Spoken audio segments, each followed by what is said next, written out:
ये वीडियो है श्रीलंका के इकोनॉमी क्रैश की, जहां श्रीलंका के लोग अपनी गवर्नमेंट से इतने नाराज हैं कि वो प्रेसिडेंट के घर में जाकर घुस गए। श्रीलंका की इतनी बुरी हालत हो चुकी है कि हर रोज 15 घंटे तक वहां बिजली बंद करनी पड़ती है। स्ट्रीट लाइट्स भी बंद करवा दी गई है ताकि इलेक्ट्रिसिटी की बचत हो सके। स्कूल्स बंद कर दिए गए हैं क्योंकि देश में प्रिंटिंग इंक और पेपर तक नहीं है। वर्क फ्रॉम होम लागू कर दिया गया है क्योंकि पेट्रोल ऑलमोस्ट खत्म है। क्रिटिकल सर्जरीज भी नहीं हो पा रही है और डॉक्टर्स का कहना है कि जितने लोगों की मौत श्रीलंका में कोविड से नहीं हुई, उससे ज्यादा मौत इस इकोनॉमिक क्राइसिस में हो सकती है। चावल जैसी बेसिक नेसेसिटीज भी नहीं मिल रही है। जो कुछ मिल रहा है बहुत ज्यादा प्राइस में अवेलेबल है क्योंकि सब ब्लैक मार्केट से मिल रहा है। इन्फ्लेशन रेट आसमान छू चुका है। जहां पर मार्च में एक यूएस डॉलर 200 श्रीलंकन रुपीस का था, आज वही एक यूएस डॉलर 360 रुपए का हो चुका है। जिसका मतलब है कि पेट्रोल अगर कल 100 रुपए पर लीटर था तो आज उसी का प्राइस 150 रुपीस पर लीटर हो चुका है। और अपने लोगों को छोड़ के श्रीलंकन प्रेसिडेंट तो मालदीव्स में मजे कर रहे हैं। गेम यहाँ खत्म नहीं होती। वर्ल्ड बैंक का कहना है कि अभी बहुत सी डेवलपिंग कंट्रीज के साथ ऐसा हो सकता है। उन्होंने 69 कंट्रीज का नाम दिया है जिसके साथ ऐसा हो सकता है। इस लिस्ट में इंक्लूडेड है इजिप्ट, टूनिशिया, लेबनान, अर्जेंटीना, घाना, इथोपिया, केन्या एक्सेट्रा। और ये कोई नई बात नहीं है। 1980s में एग्जैक्टली ऐसा ही हुआ था। मेक्सिको सबसे पहला देश था जिसके साथ ऐसा हुआ। उन्होंने भी श्रीलंका की तरह कह दिया था कि वो वर्ल्ड बैंक से अपना उधार नहीं चुका पाएंगे और उसके बाद तो मानो बाकी देशों की बर्बादी की लाइन लगी हो।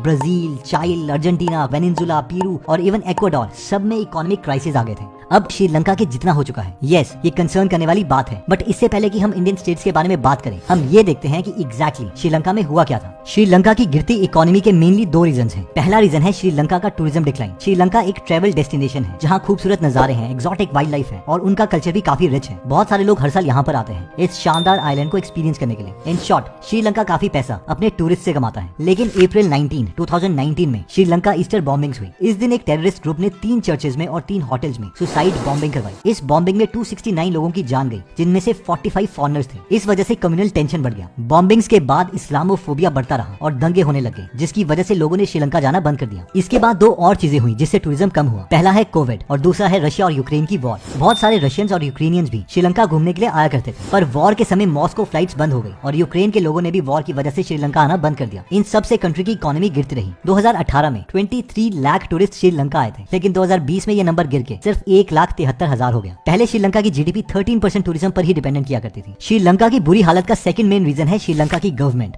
श्रीलंका की गवर्नमेंट ने ऐसे कई सारे बड़े स्टेप्स लिए जो उनकी फेवर में काम नहीं किए। पहले हम समझते हैं उनकी गवर्नमेंट को और वहाँ के पॉलिटिकल इश्यूज को। महिंदा राजापक्सा श्रीलंका के प्रेसिडेंट 10 सालों तक रहे। आखिरी बार वो प्रेसिडेंट 2015 में थे। इसके बाद गोताबया राजापक्सा, जो कि उन्हीं के भाई हैं, 2019 में प्रेसिडेंट बने और उन्होंने अपने भाई महिंदा को प्राइम मिनिस्टर बना दिया। उन पर यह आरोप है कि वो डायनेस्टी पॉलिटिक्स चला रहे हैं और सिर्फ अपनी ही फैमिली के मेंबर्स को इंपॉर्टेंट पोजीशंस देते हैं। महिंदा के बेटे नमल को minister of youth and sports बनाया गया। इनके एक और भाई चमल राजापक्सा को मिनिस्टर ऑफ इरिगेशन बनाया गया। चमल के बेटे minister of state for agriculture produce बनाए गए। ऐसे ही इनकी फैमिली ने कई सारी इंपॉर्टेंट पोजीशंस ले ली, जैसे कि आप इस पिक्चर में देख सकते हैं। चलो ये फैमिली पॉलिटिक्स तो हो गई, लेकिन इन्होंने इसके अलावा कई सारे स्टेप्स लिए जो श्रीलंका की बुरी हालत का कारण बने। दरअसल गवर्नमेंट ने ये डिसाइड किया कि वो वैट यानी वैल्यू एडेड टैक्स को कम कर देगी। उन्होंने सोचा कि जब लोगों पर टैक्स कम लगाया जाएगा तो लोग ज्यादा पैसे खर्च करेंगे और इकोनॉमी बेहतर हो जाएगी। लेकिन अनफॉर्चुनेटली ऐसा नहीं हो पाया। ये प्लान एकदम फेल हो गया। कोविड-19 पैंडेमिक की वजह से लोगों ने ज्यादा पैसे नहीं खर्चे, जिसकी वजह से श्रीलंका का फॉरेन रिजर्व घटने लगा। क्योंकि गिरती इकोनॉमी के कारण उन्हें हर बेसिक सामान इंपोर्ट करना पड़ा। फॉरेन रिजर्व्स को बढ़ाने के लिए उन्होंने एक और डिसीजन लिया। उन्होंने सोचा कि क्यों ना वो बाहर के फर्टिलाइजर्स इंपोर्ट करना बंद कर दें ताकि खुद की कंट्री के फॉरेन रिजर्व्स ज्यादा खर्च ना हो। और इसलिए उन्होंने बहाना लगाया कि हम अपनी पूरी कंट्री को एकदम ऑर्गेनिक बनाएंगे, यानी सारी एग्रीकल्चर में कोई भी फर्टिलाइजर यूज नहीं होगा। ये डिसीजन अप्रैल 2021 में लिया गया और 7 महीने के बाद ही इस डिसीजन को वापस ले लिया गया। लेकिन तब तक सब बर्बाद हो चुका था। एक्चुअली हुआ यह कि फार्मर्स को पहले से इस डिसीजन के बारे में नहीं पता था, जिसकी वजह से श्रीलंका में उतनी प्रोडक्शन नहीं हुई जितनी वो किया करते थे।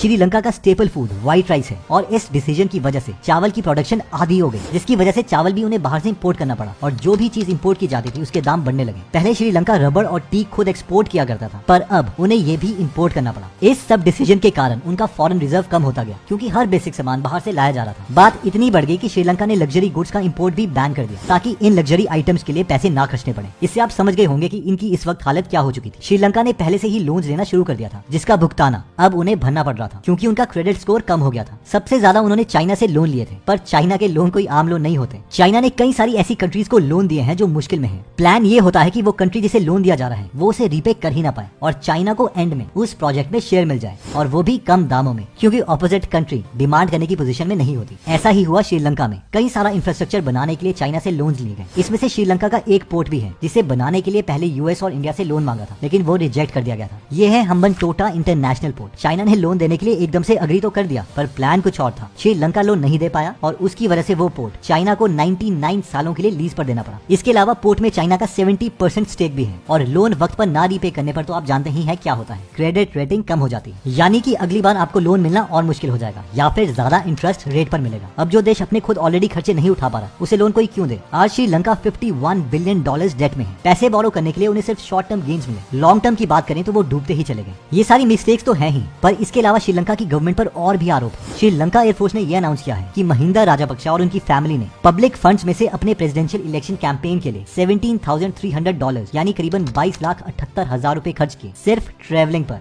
कई सारी ऑर्गेनाइजेशंस ने यह भी क्लेम किया है कि राजापक्सा और उनकी फैमिली फ्रॉड में और मनी लॉन्ड्रिंग में इन्वॉल्व है। उन्होंने कहा है कि राजापक्सा और उनकी फैमिली ने श्रीलंका में से $5.31 बिलियन इलीगली देश से बाहर निकाले हैं। इन ऑर्गेनाइजेशंस का ये भी कहना है कि इनकी मदद अजीत निवर्ट कबराल ने करी, जो कि सेंट्रल बैंक ऑफ श्रीलंका के पुराने गवर्नर थे और राजापक्सा के अच्छे दोस्त भी। एलिगेशंस ऐसी भी हैं कि जब भी लोग इनकी गवर्नमेंट को क्रिटिसाइज करते हैं तो ये एक्सट्रीम मेजर्स ले लेते हैं। 2009 में श्रीलंका के एक पॉपुलर जर्नलिस्ट को मारा गया जिनका नाम लसंथा था। ये जर्नलिस्ट महिंदा की गवर्नमेंट को क्रिटिसाइज करने लगे थे, तो कई लोगों का ये मानना है कि जब भी कोई इस फैमिली के खिलाफ कुछ कहता है तो वो अपना रास्ता साफ कर देते हैं। अब हालत इतनी बिगड़ चुकी है कि देश के लोग बहुत गुस्सा है, और हो भी क्यों ना, जब देश की ऐसी हालत होगी और खाने के लिए कुछ नहीं होगा तो ऐसा ही होगा। एक कोकोनट जो 2019 में 50 श्रीलंकन रुपीस का मिलता था, आज उसी की कीमत 91 श्रीलंकन रुपीस है। प्याज 1 किलो 80 रुपए का मिलता था और वो 158 रुपीस का हो चुका है। चावल का दाम 93% बढ़ गया है और दाल का 117%। इस कारण पूरे देश में प्रोटेस्ट हुए और लोगों ने गवर्नमेंट ऑफिस के बाहर झुंड बना दिया। इसके कारण 9 मई को महिंदा राजापक्सा ने रिजाइन कर दिया, पर लोगों के लिए काफी नहीं था। उनका कहना था 1 डाउन 1 टू गो, यानी महिंदा ने तो रिजाइन कर दिया, लेकिन अब प्रेसिडेंट गोताबाया का रेजिग्नेशन भी आना चाहिए। लोगों ने गोटा गो होम के बैनर्स लगाना शुरू कर दिया। श्रीलंका के लोग जो पहले इस फैमिली को सपोर्ट करते थे, जिनका रूल कई सालों से चला आ रहा था, सब इनके खिलाफ हो गए। यहाँ तक कि फेमस क्रिकेटर्स भी,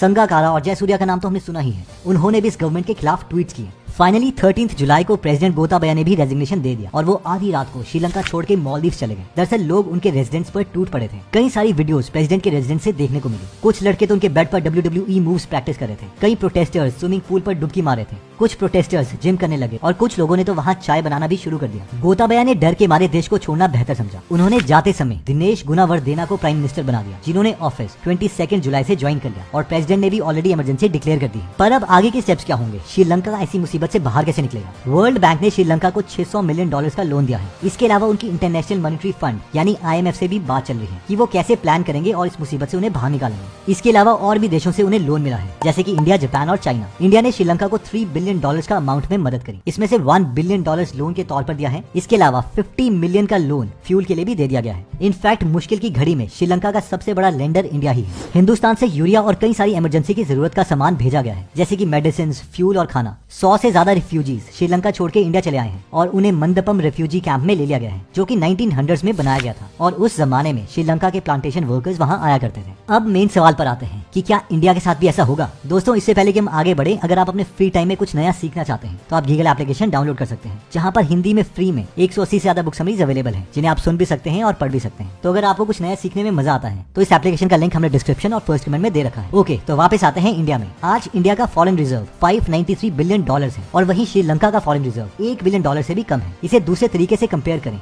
तो राकेश झुंझुनवाला की नेट वर्थ ही श्रीलंका के फॉरेन रिजर्व से अप्रोक्सीमेटली 3 से 4 गुना है। वैसे तो एक्सपर्ट्स का कहना है कि $593 बिलियन का फॉरेन रिजर्व क्राइसिस के टाइम में सफिशिएंट है, जिससे हम 1 साल तक के मर्चेंडाइज को इंपोर्ट कर सकते हैं। लेकिन फिर भी हमारे 4 ऐसे स्टेट्स हैं जिनका debt to GDP ratio Sri Lanka के बराबर आ चुका है, और ये है पंजाब, बिहार, वेस्ट बंगाल और आंध्र प्रदेश। अब इन स्टेट्स की इस कंडीशन का सबसे बड़ा रीजन ये है कि ये स्टेट्स इलेक्शन के टाइम में बहुत ही पॉपुलिस्ट स्कीम्स और फ्रीबीज अनाउंस कर देते हैं, जिन्हें ये अफोर्ड नहीं कर सकते। जैसे कि पंजाब, जिनकी हालत इन चारों स्टेट्स में से सबसे बुरी है in terms of debt to GDP ratio. यहाँ इलेक्शन से पहले 300 यूनिट्स बिजली देने का वादा किया गया था, और अगर हम यूपी की बात करें तो यहाँ पर भी LPG सिलेंडर देने का वादा हुआ है। एक्सपर्ट्स की माने तो अगर ये स्टेट्स कोई अलग से देश होते तो अब तक श्रीलंका की तरह बर्बाद हो चुके होते, लेकिन इंडियन यूनियन की वजह से ही बचे हुए हैं। यशवंत सिन्हा की माने तो इंडिया की हालत श्रीलंका जैसी नहीं हो सकती, लेकिन हमारे फॉरेन रिजर्व्स भी बहुत जल्दी डिक्रीज हो रहे हैं। अगर हम अपने नेबर्स की तरफ चलें तो पाकिस्तान और नेपाल की भी बहुत बुरी हालत है, क्योंकि इन देशों ने भी बहुत ज्यादा उधार लिया है और इस उधार के पैसों को भी वो वहाँ खर्च रहे हैं जहाँ से रेवेन्यू नहीं आएगा। पाकिस्तान की बात करें तो ग्वादर कशकर लाइन को उधार लेके बनाया जा रहा है। नेपाल की बात करें तो यहाँ एक्सपोर्ट्स बहुत ही कम हो गए